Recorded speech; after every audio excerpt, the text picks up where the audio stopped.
Magnification for mirrors and lenses. छोटा topic है class 10th का, लेकिन बहुत इंपॉर्टेंट टॉपिक है। इससे भी क्वेश्चंस आते हैं बच्चों, और बहुत सारे बच्चों को ना डाउट ही हो जाते हैं, माइनस प्लस ये क्या है, पॉजिटिव लेंगे तो क्या इमेज रहेगी, कैसी रहेगी, वो सब डाउट्स हो जाते हैं। तो बहुत इजी लैंग्वेज में समझाता हूं ना मैं आप लोगों को, टेंशन लेने की जरूरत नहीं है, रटने की भी जरूरत नहीं, यहाँ आप लोगों को पूरा मैं समझा दूंगा। ओके, तो पूरा देखिए बच्चों, बहुत आसानी से समझ में आ जाएगी, बहुत ही इजी लैंग्वेज में समझाऊंगा। हाय बच्चों, मैं हूं आकाश रोजा और आप देख रहे हैं रजक क्लासेस। देखिए बच्चों, यहाँ पर ये जो टॉपिक है ना मैग्निफिकेशन, ये नाम छोटे काम बड़े। ओके, तो देखिए बच्चों, मैग्निफिकेशन मैं आप लोग को यहाँ पर मिरर्स के लिए बता रहा हूँ, लेंसेज के लिए बता रहा हूँ। मिरर्स में दोनों आ जाएंगे कनकेव कन्वेक्स, यहाँ लेंसेज में भी दोनों आ जाएंगे कनकेव कन्वेक्स। तो मैग्निफिकेशन बोलते किसको है बच्चों? ऑब्जेक्ट के कंपैरिजन में इमेज जो है वो कितनी बड़ी है या फिर कितनी छोटी है, वो उसका मैग्निफिकेशन होता है, सिंपल लैंग्वेज में बच्चों। ठीक है, उतना आपको ये रेशियो वगैरह है ना, ये तो आपको अभी मैं बता दे रहा हूं, लेकिन समझने वाली जो बात है, जो आपका कॉन्सेप्ट क्लियर हो जाए कि ऑब्जेक्ट की तुलना में, मान लीजिए यहाँ पर ये आपकी ऑब्जेक्ट है, ठीक है, और ये आपकी इमेज है, ठीक है, तो ऑब्जेक्ट के तुलना में इमेज जो है वो कितनी बड़ी है या फिर कितनी छोटी है, वो उसका मैग्निफिकेशन होता है। ओके बच्चों, तो इसे हम लोग कैसे यहाँ पर लिखते हैं? m is equals to height of the image by height of the object. Okay, m is equals to height of the image, ये h dash means height of the image by height of the object. Okay, h dash by h. Okay बच्चों, is equal to, further is equal to minus v by u. v हो गई आपकी image distance, u हो गई आपकी object distance. Okay बच्चों, तो ये फॉर्मूला है, m is equals to h dash by h is equals to minus v by u. Okay बच्चों, अब देखिए लेंसेज पर आ जाते हैं हम लोग, लेंसेज पर। ये तो मिरर्स की थी, लेंसेज पर। लेंसेज जो है इसमें कनकेव कन्वेक्स दोनों आ जा रहे हैं। m is equals to h dash by h, यानी height of the image by height of the object is equals to v by u। यहाँ नोट करने वाली बात ये है ना बच्चों कि मिरर्स के केस में यहाँ पर नेगेटिव साइन है और लेंसेज के केस में पॉजिटिव साइन है। ओके बच्चों, अब देखिए बच्चों, यहाँ पर पॉजिटिव नेगेटिव बहुत बड़ा कंफ्यूजन है। कंफ्यूजन की जरूरत नहीं बच्चों, यहाँ कंफ्यूजन क्लियर कर देता हूँ मैं। देखिए एग्जांपल से मैं आप लोगों को रे डायग्राम से बताता हूँ, बहुत इजीली समझ में आ जाएगा। देखिए यहाँ पर मैं इसका ले लेता हूँ, मिरर्स का ले लेता हूँ। देखिए ये आपकी हो गई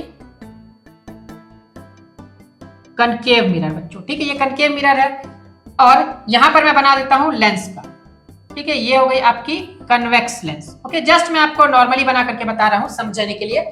ओके, बाकी रे डायग्राम्स पर वीडियोस ऑलरेडी है सभी केसेस के, आप जाकर के देख सकते हैं हमारे चैनल पर, एंड स्क्रीन में मैं लिंक दे दूंगा। ओके, तो देखिए बच्चों, m जो है अगर पॉजिटिव रहती है तो वर्चुअल और इरेक्ट इमेज रहती है। कैसे? क्योंकि जब भी हम लोग ऑब्जेक्ट के हाइट को ऊपर की तरफ लेते हैं, प्रिंसिपल एक्सिस वाली ये जो लाइन है ना, ये प्रिंसिपल एक्सिस की लाइन, तो इसके ऊपर जो भी हम लोग लेते हैं हाइट, तो वो होती है पॉजिटिव। ओके, और प्रिंसिपल एक्सिस लाइन की जब नीचे लेते हैं तो होती है नेगेटिव। ओके, सेम यहाँ पर लेंसेज पर भी प्रिंसिपल एक्सिस लाइन के ऊपर पॉजिटिव और लाइन के नीचे नेगेटिव हम लोग लेते हैं। अब यहाँ पर देखिए बच्चों, m जो है वो पॉजिटिव रहती है वर्चुअल और इरेक्ट केस में, तो यहाँ पर वर्चुअल इमेज कहाँ बनती है बच्चों? यहाँ बनती है, इस जगह पर। आपको अगर कनकेव मिरर का रे डायग्राम याद होगा, जो मैंने आप लोग को ऑलरेडी पढ़ा रखा है, तो उसमें आप देखे होंगे कि जो इमेज है वर्चुअल इमेज वो यहाँ पर बनती है, इस जगह पर बनती है, और रियल इमेज कहाँ पर बनती है? यहाँ पर नीचे के साइड में बनती है, ऐसे। ओके, तो इसीलिए यहाँ पर लिखा हुआ है कि जब पॉजिटिव, ऊपर में मैंने बोला था पॉजिटिव लेने के लिए, तो m जब पॉजिटिव रहेगी तो वर्चुअल इरेक्ट इमेज बनेगी। तो देखिए यहाँ पर वर्चुअल इरेक्ट इमेज बन रही है, ठीक है, इस जगह पर वर्चुअल इमेज बनती है ऊपर में, तो वर्चुअल है तो इरेक्ट रहेगी। ओके बच्चों, अब नेगेटिव m यानी रियल एंड इन्वर्टेड इमेज बनती है। नेगेटिव m यहाँ पर आप देखेंगे तो यहाँ पर ये नीचे के तरफ है, ये वाली प्रिंसिपल एक्सिस लाइन के नीचे है। ओके, तो यहाँ पर ये नेगेटिव है। कनकेव मिरर के केस में ये रियल इमेजेस यहाँ नीचे की तरफ बनती है, तो इसीलिए यहाँ पर मैग्निफिकेशन जो है, मैग्निफिकेशन नेगेटिव का मतलब हो जाता है रियल एंड इन्वर्टेड। लेंस में भी आप सेम चीज करके देख लीजिए, सेम आपको समझ में आ जाएगी। देखिए लेंस में भी देखिए, जब वर्चुअल इमेज बनती है तो वो ऊपर की तरफ बनती है, ऐसे। वर्चुअल इमेज जो है वो ऊपर की तरफ बनती है, प्रिंसिपल एक्सिस लाइन के ऊपर बनती है, तो ये पॉजिटिव कहलाती है, यानी पॉजिटिव मैग्निफिकेशन। अब negative magnification real and inverted, real and inverted image कहाँ बनती है बच्चों? यहाँ पर बनती है, ऐसे उस साइड में, यहाँ पर प्रिंसिपल एक्सिस लाइन के नीचे बनती है, तो ये नेगेटिव है। ओके, तो नेगेटिव m मतलब रियल एंड इन्वर्टेड। तो सिंपल लैंग्वेज में पॉजिटिव m मतलब वर्चुअल एंड इरेक्ट, और नेगेटिव m मतलब रियल एंड इन्वर्टेड। तो वर्चुअल रहेगी तो इरेक्ट रहेगी, रियल रहेगी तो इन्वर्टेड रहेगी, ये चीज ऑलरेडी आपको पता है।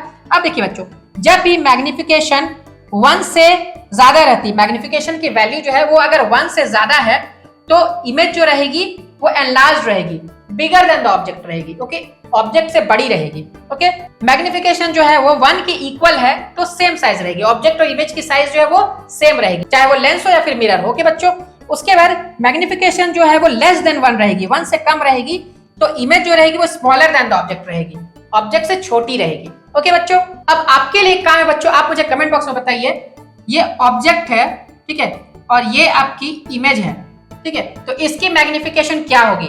m ग्रेटर देन 1 होगी, इक्वल टू 1 होगी या फिर लेस देन 1 होगी? मुझे कमेंट बॉक्स में जरूर लिखिए। ओके, इससे मुझे पता चल जाए कि आपके भेजे में गया कि नहीं गया। अगर आपके भेजे में नहीं गया तो दोबारा मैं फिर आपके भेजे में अच्छे से भेजूंगा। ओके बच्चों, तो इसी तरह के क्लास 9th और क्लास 10th के टॉपिक्स को इजी वे में समझने के लिए हमारे चैनल को सब्सक्राइब जरूर कर लीजिए बच्चों, क्योंकि मैं यहाँ पर आप लोगों को टॉपिक्स समझाता हूँ, एनसीईआरटीज भी कवर करता चलता हूँ। तो आप सब्सक्राइब जरूर कर लीजिए और बेल आइकन को दबाकर ऑल पे जरूर सेलेक्ट कर लीजिएगा। वीडियो को कर दीजिए लाइक। फिर मिलते हैं एक नए वीडियो में, तब तक के लिए बाय बाय बच्चों, टेक केयर।